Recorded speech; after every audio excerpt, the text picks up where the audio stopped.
నమస్తే. నేను మీ Omprakash Varma, yoga therapist and dietician. మనం ప్రీవియస్ వీడియోలో మన నీ పెయిన్ నుంచి బయటపడడానికి మన డైట్‌లో కాల్షియం సప్లిమెంట్స్ ఎలా ఇంకార్పొరేట్ చేసుకోవాలో చూసుకున్నాం. సో, దాంట్లో మనం మూమెంట్స్ గురించి మాట్లాడుకున్నాం. కానీ మూమెంట్స్ ఏమి చూయించలేదు. సో, కాబట్టి ఈ వీడియోలో మనం కొన్ని మూమెంట్స్ చూయిస్తాం. సో, దీనికి మీరు కంగారు పడాల్సిన అక్కర్లేదు.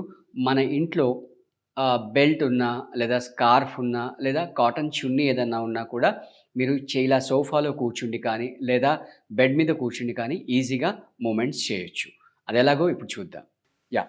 సో, ఎస్పెషల్లీ ఐటీ ఎంప్లాయీస్ ఎవరైతే ఉంటారో వాళ్ళు వాళ్ళ కూర్చున్న దగ్గర డెస్క్‌లోని ఇలా చున్నీ తీసేసుకొని రైట్ ఈ చున్నీని ఇలా పాదానికి ఎగ్జాక్ట్‌గా మధ్యలో పెట్టేసి మీరిలా స్ట్రెచ్ చేయండి. రైట్. సో, ఇలా స్ట్రెచ్ చేయడం వల్ల ఏమవుతుందంటే మీ పాదం లోపలికి ప్రెస్ అవుతుంది. At the same time knee joint మీద ప్రెషర్ పడుతుంది. సో, తద్వారా అక్కడ సైనోవియల్ ఫ్లూయిడ్ అనేది ప్రొడ్యూస్ అవుతుంది. సో, ఇది ఒక వేరియేషన్. రెండో వేరియేషన్‌లో ఇలాగే పట్టుకొని మీ నీని ఇలా ఫోల్డ్ చేస్తూ వెనక్కి, ముందుకి మూవ్‌మెంట్ చేయండి. ఇవన్నీ కూడా హ్యాపీగా మీరు చైర్‌లో మీ డెస్క్ దగ్గర కూర్చున్నప్పుడు హ్యాపీగా చేసేసుకోవచ్చు. పెద్దవాళ్ళు ఎవరైనా 60 ప్లస్‌లో ఉన్నా మీరు బెడ్ మీద కూర్చొని కూడా చేసేసుకోవచ్చు. రైట్. సో, నెక్స్ట్ వేరియేషన్ వచ్చేసరికి ఈ పాదాన్ని ఇలా స్ట్రెయిట్‌గా పెట్టేసి లెగ్‌ని స్ట్రెయిట్‌గా పెట్టేసి ఇలా పాదాన్ని వెనక్కి, ముందుకి స్ట్రెచ్ చేయండి. రైట్. సో, ఇలా స్ట్రెచ్ చేయడం వల్ల ఏమవుతుందంటే మీ యాంకిల్ జాయింట్‌లో మూవ్‌మెంట్ వస్తుంది. అట్ ద సేమ్ టైమ్ మీ నీ జాయింట్‌లో కూడా మూవ్‌మెంట్ వస్తుంది. రైట్. సో, స్టార్టింగ్‌లో ఒక్కొక్క పాదం చేసుకోవచ్చు ఆల్టర్‌నేట్‌గా. కొంచెం అలవాటయిన తర్వాత లేదు అంటే మీరు సోఫాలో కూర్చున్నప్పుడు ముందర ఒక టీపాయ్ పెట్టుకొని కూడా చేసేసుకోవచ్చు. రైట్. నెక్స్ట్ 2 పాదాలు కలిపి చేయొచ్చనమాట. రైట్. సో, ఇలా 2 పాదాలు కలిపి మూవ్‌మెంట్ చేయొచ్చు. రైట్. సో, ఇదొక వేరియేషన్. నెక్స్ట్ వేరియేషన్‌లో ఈ పాదాన్ని మీరిలా రొటేట్ చేయొచ్చనమాట. రైట్. సో, స్టార్టింగ్‌లో క్లాక్ వైస్ ఒక 10 రౌండ్స్, యాంటీ క్లాక్ వైస్ ఒక 10 రౌండ్స్ అలా చేస్తూ వెళ్ళండి. ఓకే.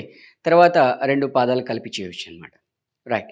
సో, ఇలాంటి మూవ్‌మెంట్స్ అన్నీ చేస్తూ వెళ్తుంటే ఆ జాయింట్స్‌లో మూవ్‌మెంట్ రావడం వల్ల సైనోవియల్ ఫ్లూయిడ్ అనేది ప్రొడ్యూస్ అవుతుంది.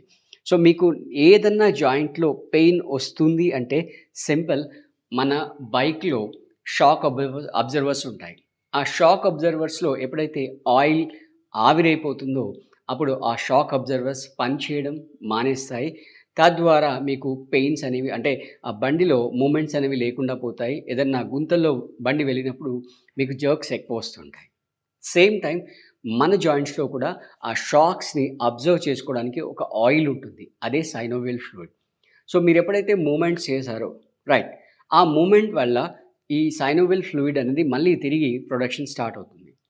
ఇంకొక మోస్ట్ ఇంపార్టెంట్ విషయం ఏంటంటే ఐటీ ఎంప్లాయీస్ ఎప్పుడు కూడా కీబోర్డ్ పైన, సిస్టమ్ పైన వర్క్ చేస్తుంటారు. అప్పుడు ఈ రిస్ట్‌లో పెయిన్ వస్తుంది. రైట్. సో, ఈ రిస్ట్‌లో పెయిన్ వచ్చినప్పుడు ఎలాంటి మూవ్‌మెంట్స్ చేయాలి అనే దాన్ని మనం అబ్జర్వ్ చేద్దాం. ఫస్ట్ ఈ 2 చేతులు స్ట్రెయిట్‌గా ఇలా పెట్టేసి మీ చేతుల్లో ఉన్న ప్రతి మజిల్‌ని కూడా ఇన్వాల్వ్ చేయండి. దాంతో పాటుగా మీ ఫేషియల్ మజిల్స్‌ని కూడా ఇన్వాల్వ్ చేయండి. సో, ఒకే దెబ్బకి 2 పిట్టలు మీ facial muscles as well as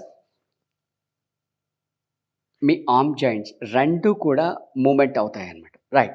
so, ఇలా ఒక 10 టైమ్స్ సీరియస్‌గా చేస్తే ఫేషియల్ మజిల్స్, ఆర్మ్ మజిల్స్ అన్నీ కూడా మూవ్ అవుతాయి. నెక్స్ట్ ఏంటంటే మీ 2 అరచేతులు బొటనవేలు లోపల పెట్టేసి పిడికిలి బిగించేసి రిస్ట్స్‌ని ఇలా లోపల వైపు మూవ్ చేయండి.